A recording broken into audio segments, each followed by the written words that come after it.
애틀란타 라디오 코리아 2월 21일 월요일, 오늘의 한 뉴스입니다. 우크라이나 위기가 최고조에 달한 가운데 동부 지역 반군이 장악한 도네츠크 지역은 포탄이 날아들며 집들이 파괴됐습니다. 러시아 지원 분류주의자 관리들은 우크라이나 정부군이 여러 차례 마을을 폭격해 민간인까지 사망했다고 밝혔습니다. 수백 발의 포탄이 날아들었고 수천 명이 동부 우크라이나에 대피했습니다. 하지만 미국과 서방은 러시아의 자작극이라며 여전히 진실 공방을 이어가고 있습니다. 우크라이나를 둘러싼 긴장이 최고조에 달하면서 폴란드는 100만 명가량의 난민을 예상하고 있지만 국경지대는 비교적 평온한 편입니다. 불안감 속에 우크라이나 수도 키예프 시민들은 최악의 상황도 대비하고 있습니다. 조 바이든 대통령이 블라디미르 푸틴 러시아 대통령에게 미국과 러시아의 정상회담을 제안해달라고 에마누엘 마크롱 프랑스 대통령에게 요청했던 것으로 전해졌습니다.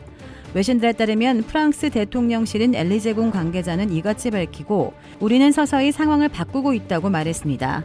엘리제궁 관계자는 또 현재 정상회담을 향해 나아가는 것이 가능하다며 이제 푸틴 대통령의 결정에 달렸다고 강조했습니다. 앞서 엘리제궁은 마크롱 대통령이 바이든 대통령과 푸틴 대통령에게 미국과 러시아의 정상회담 개최를 제안했고 양자 모두 이를 원칙적으로 수락했다고 밝혔습니다. 이후 백악관은 러시아의 우크라이나 침공이 일어나지 않는다면 정상회담에 응할 것이라고 밝혔으나 크렘린궁은 아직 구체적인 계획은 없다고 말했습니다.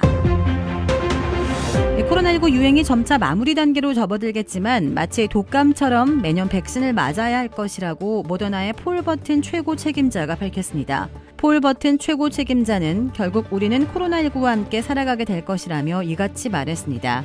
그러면서 지금 진행되는 부스터샷의 효과는 6개월 정도 지나면 떨어지기 시작할 것이라며 올해 말이나 내년 초 전 세계가 부스터샷을 맞아야 할 것이라고 예상했습니다.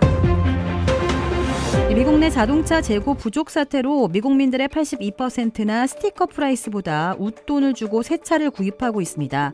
예년에는 $2,000를 덜 주고 샀으나 지금은 캐딜락의 경우 $4,000 이상, 랜드로버는 $2,500, 기아차도 $2,300나 더 주고 구입하고 있는 것으로 조사됐습니다. 컴퓨터 칩의 부족으로 미국 내에서 자동차 재고가 부족한 사태가 장기화되면서 새 차 구입 시 제조업체의 권장 가격인 스티커 프라이스보다 웃돈을 더 주고 사는 보기 드문 상황이 펼쳐지고 있습니다.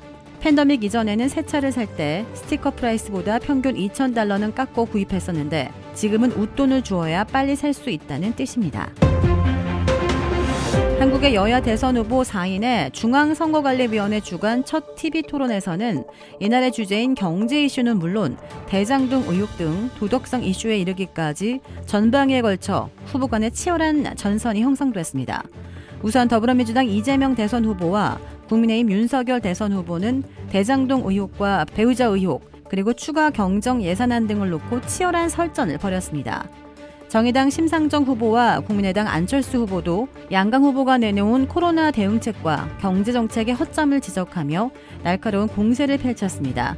이제까지 대장동 의혹에 대해 수세였던 이 후보가 최근 공개된 김만배 씨 녹취록을 근거로 윤 후보가 오히려 대장동 관련자들과 깊숙한 관계가 아니냐고 역공에 나선 것입니다. 이에 윤 후보가 제가 듣기로는 그 녹취록 끝부분에 가면 이재명 게이트란 말을 김 씨가 한다더라고 반박하면서 양측의 논쟁은 진실 공방 양상으로 흘렀습니다. 이 후보는 허위 사실이면 후보 사퇴하시겠느냐, 그게 있었으면 지금까지 가만히 있었겠느냐고 발끈했습니다. 윤 후보는 저도 언론에서 나와서 들었다, 녹취록을 틀어보라고 이 후보는 지금까지 이렇게 없는 사실 지연에 사람을 엮고 그래서 사람이 죽고 그랬느냐며 서로 목소리를 높이기도 했습니다. 김만배 씨 녹취록에 등장하는 그분을 두고도 이 후보는 조재현 대법관이라는 것이 확인돼 보도가 나오고 있는데 근거 없이 모든 자료가 이재명을 가리킨다고 했던 것에 사과할 생각이 없느냐고 캐묻고 윤 후보는 전혀 없다. 자기들끼리 이야기한 그분이 조 대법관이면 후보는 면책이 되는 거냐고 반박했습니다. 배우자 관련 의혹들도 도마 위에 올랐습니다. 윤 후보가 먼저 이 후보를 향해 민주주의와 경제발전 이야기를 하셨는데 경기지사 법인카드 공금 횡령 의혹에 대해서는 말을 안 하신다며 이 후보 부인 김혜경 씨의 법인카드 논란을 꺼내며 포문을 열었습니다. 윤 후보는 제대로 조사에 엄정하게 책임지고 사람들의 일할 의욕을 북돋는 것이 경제발전의 기본 아니냐고 몰아붙였습니다. 이 후보는 윤 후보 부인 김건희 씨의 도이치모터스 주가 조작 의혹과 관련한 의혹을 부각했습니다. 이 후보는 부인이 월급 200만 원을 꽤 오랫동안 받았던 것 같다며 그 외 수입은 없었는데 어떻게 70억 자산가가 됐나라고 묻고 윤 후보는 원래 오래전부터 재산을 가지고 있었고 2010년 이전부터 상당한 자산을 가지고 있었다라고 해명하며 팽팽한 신경전을 이어갔습니다. 주택 구매뿐만 아니라 커머셜, 웨어하우스, 비즈니스 건물까지 부동산계의 큰손 이주환 부동산.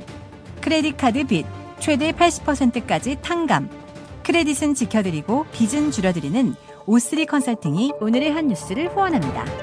이상 애틀란타 라디오 코리아 2월 21일 월요일 오늘의 한 뉴스의 고지선이었습니다.